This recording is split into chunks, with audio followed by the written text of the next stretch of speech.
मुकाबला है Chennai super Kings और पंजाब किंग्स के बीच और चेन्नई सुपर किंग्स अपने आप को गारंटी कर सकता है वो टॉप 2 पोजीशन जिसके लिए वो इस टूर्नामेंट में बने हुए हैं। वो इसलिए क्योंकि आपको पता है कितने उसके साथ एडवांटेजेस भी आते हैं। अगर आरसीबी अपने 2 मैचेस जीत भी जाता है, रन रेट इतना फर्क है दोनों के बीच कि टॉप 2 पोजीशन सीएसके को मिलेगी। दूसरी तरफ पंजाब किंग्स को अगर आप देखें तो वो तो सिर्फ प्राइड के लिए खेल रहे हैं, क्योंकि अगर अंक 4 टीमों के अंत में बराबर भी हो जाए तो वो तो प्लेऑफ में नहीं पहुंच सकते, रन रेट इतना बुरा है। इस मुकाबले पे हम गौर से चर्चा करेंगे और हमारे साथ जुड़ेंगे गौतम गंभीर। आप देख रहे हैं ईएसपीएन क्रिक इन्फो T20 टाइम आउट।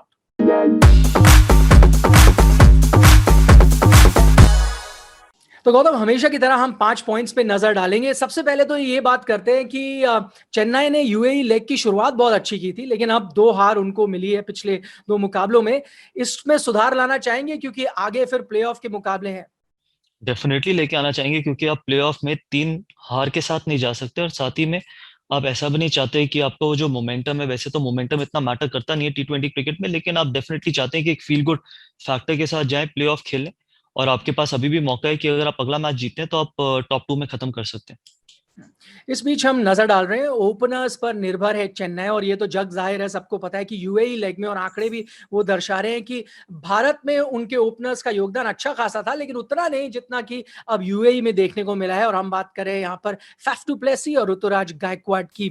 एक चीज गौतम, जो पिछले मैच में देखने को मिली कि ऋतुराज तो वैसे बहुत अच्छे फॉर्म में है, टेक्निकली करेक्ट बल्लेबाज है, एक थोड़ी सी अगर चिंक इन द आर्मर नजर आया तो वो था एकदम जेन्युइन पेस जब नौके छोटी बॉल उन्हें डाल रहे थे, शायद थोड़ी परेशानी आई। इसको लेकर क्या सीख ले सकती है इस वक्त पंजाब की टीम? उनके पास एक जेन्युइन बॉलर है जॉर्डन के रूप में जो बेंच पे बैठा है, क्या सोचा जा सकता है?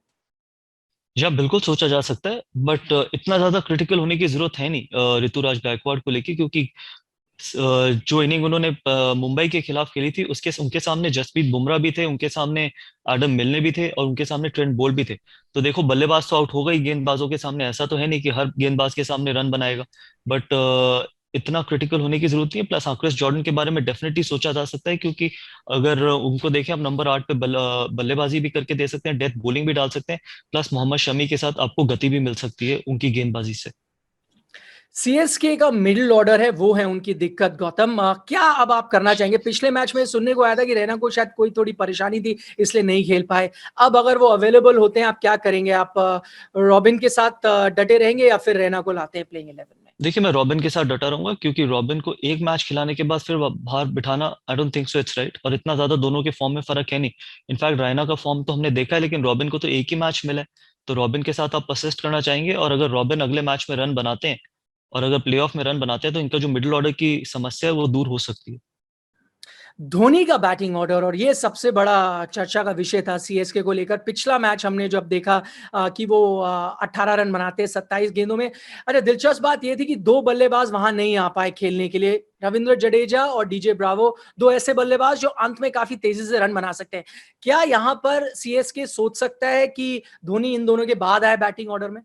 नहीं, धोनी इनफैक्ट जिस नंबर पे बल्लेबाजी करने आए थे उससे ऊपर आना चाहिए, क्योंकि नथिंग टू लूज है। क्योंकि आप अगर प्लेऑफ में जाते हैं, आपको आप ये चाहते हैं कि आप एक मैच में 28 गेंदे खेलें, अगले मैच में भी आप गेंदे खेलें। रन मैटर नहीं करते, रन ऑब्वियसली आप चाहते हैं रन बनाना, आप ये भी चाहते हैं कि अच्छे स्ट्राइक रेट से रन बनाएं।